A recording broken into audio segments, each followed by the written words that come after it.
The Erie Canal is getting quite a birthday party. It was 200 years ago this month when construction began on the canal. When it was completed in 1825, the canal connected Lake Erie with the Hudson River, forever changing a young nation socially and economically. It's the latter that state and local leaders are working to emphasize. While the Erie Canal has been described as, quote, an empire builder, does it still have relevance as an economic force? Joining me at the table to discuss this question further is Brett Costello, CEO of Citygate and Reserve Development, Beth Teal, chair of the Cornhill Navigation Company, and Tim Garman, founder of Fairport Brewing. And welcome to all of you. Thank you for being here. Thank you. So as I mentioned, historically, the Erie Canal was called a game changer. So we're talking 19th century. I want to fast forward to today, 200 years. How does it fare, I guess I would say, in comparison with that title of game changer? And I will give this first to you, Beth. Okay. It took a long time for the game to change back, I'm afraid. For decades, people in waterfront communities just ignored the canal and, in Rochester's case, the Genesee River. And it's only been in the last 20 years or so that there has been revised interest, people getting on the water, people being excited about it, and developers putting their money where their mouths are. And people creating businesses like Tim's and residential developments like Brett's.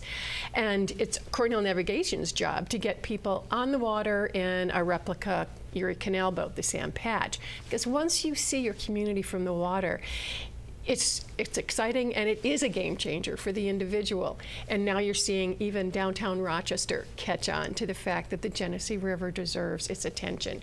And there are significant developments underway and planned to be underway.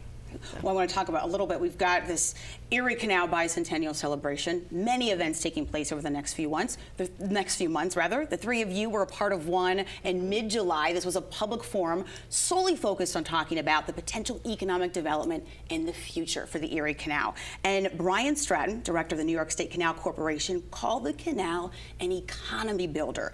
So I'm curious to know, how would each of you, with your respective associations with the canal, describe its economic influence aside from tourism? We know tourism is a huge factor, but aside from that, how else are we seeing that? And I'll give this to you. Yeah, I think it's a huge opportunity. Just it's got a lot of history in the building of the great state, but I think what we're looking at right now is just a huge opportunity. I mean, we saw Genesee Brewery, move tanks down it, just a few weeks back, and the travel and the tourism, it's just, I mean, companies like mine are growing and thriving on the canal. So it's got some more development to do, but I think having a big birthday here, it's getting a lot of attention and huge opportunity. Well, Brett, I want to ask you, because the Erie Canal, the reserve on the Erie Canal, rather, I've seen this when I drive down the highway, the 3+ home residential community. This is huge along the canal. How would you respond to this, just in terms of potential for economic development and how you see this?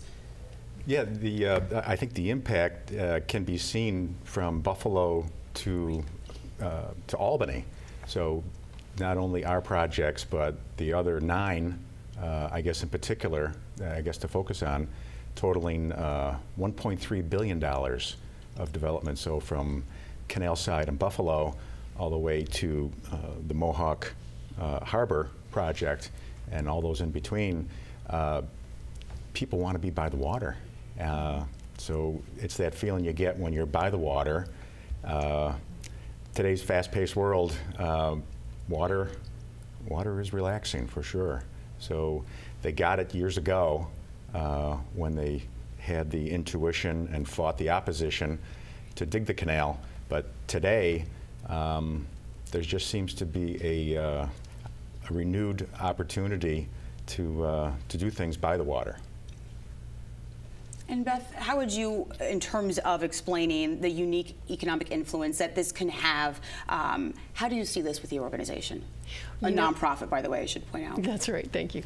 I think one of the best things that we can be doing is teaching the young people of today about the economic impact and about the social and historical influence in our waterways. Rochester would not be where it is if it had not been for exactly the Genesee River.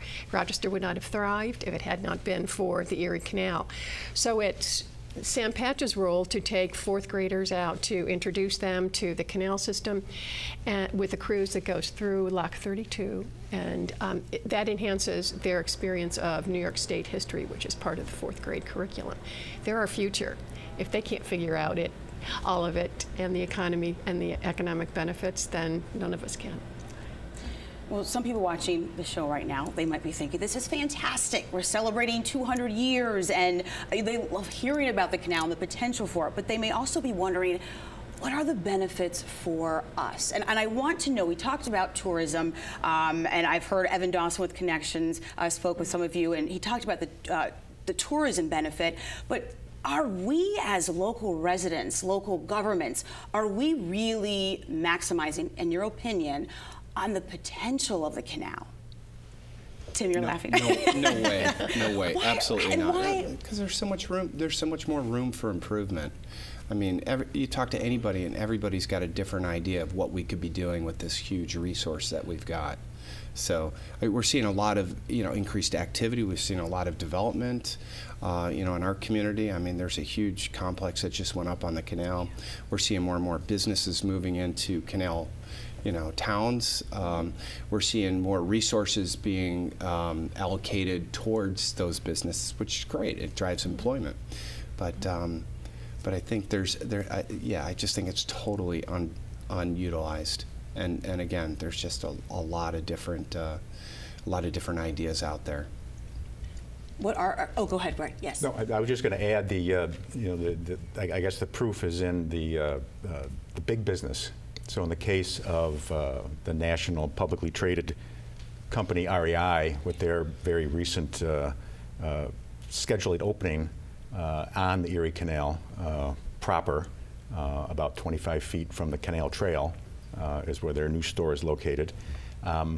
They elected to put their one upstate New York location, their first upstate New York location, on the canal.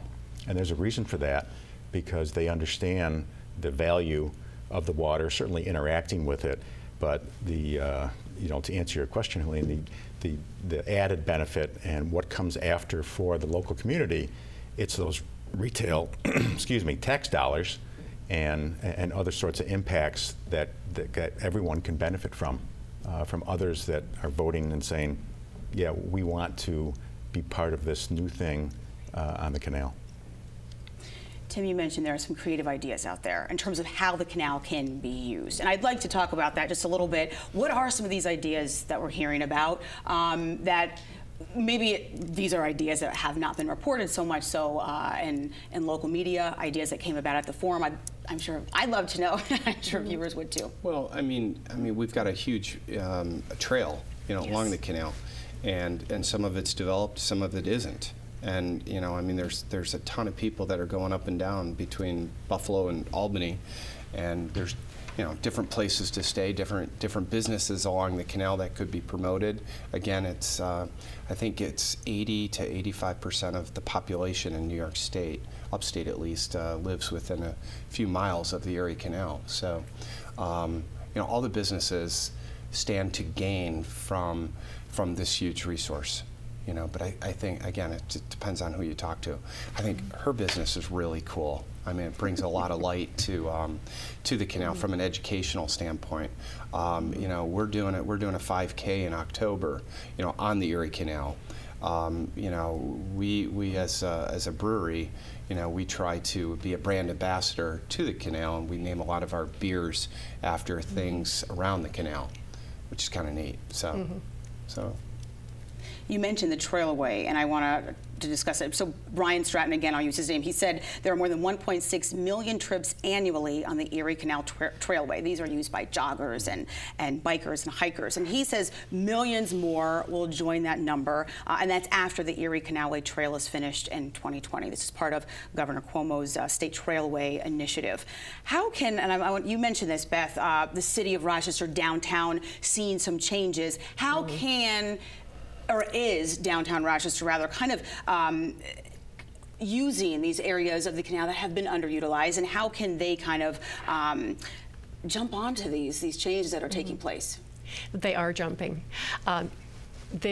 If you're familiar with the Genesee River at all, you know that the river wall is starting to crumble, and it's really a detriment to the beauty of the river.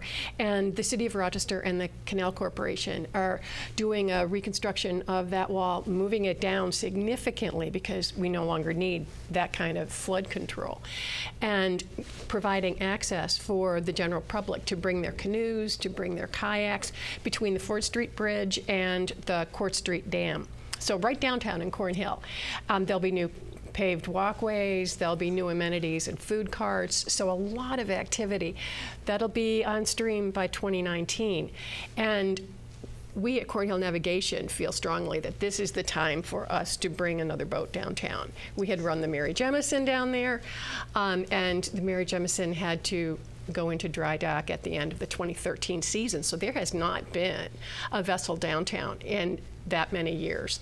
2014, 15, 16, and 17. So we hope, if our fundraising campaign is successful in time, that we will have a boat downtown by the end of 2018. So certainly in time for the fall, and to get the city school district students on board and everybody else realizing just how magical it is down there. Tim, one thing that you mentioned, and I'd like you to, I'm going to kind of connect the two of you. You said that they could be promoting this more, or something along those lines. What's going on? Are there ways in which we can capitalize on the promotional aspects of this? Yes, we've got the bicentennial, but in ways that we're not doing so much? Hard to say. I mean, again, many different ideas. I think it needs to go top down from Albany and filter into our different communities along the canal. I can tell you, Fairport has been called the crown jewel. It's the #1 port on the Erie Canal, probably because, you know, in the 70s they really had some vision, and they created an environment to include the canal. You know. And I think from Albany's standpoint, if we get brand ambassadors, you know, like the Fairport Partnership in Fairport, to allocate a certain amount of their time to promoting the Erie Canal, and they do. They're doing it by default. You know, we get a lot of boaters, we get a lot of tourists coming in on boats. And we're you know, we're talking about the local community. We just had a huge bike event, you know, where they took over one of the local junior high schools, and it looked like a tent city. I mean, it was really cool. But just having a local organization in these towns and villages that could promote the canal, because it is such a huge resource and it's untapped. Okay, well, much more that we can discuss, but we will close for now. I want to thank all of you for being here. I appreciate your time and your perspectives. And to our viewers, you can partake in the bicentennial festivities for the Erie Canal. For a full schedule and detailed information about summer and early fall birthday events, go to nycanals200.com.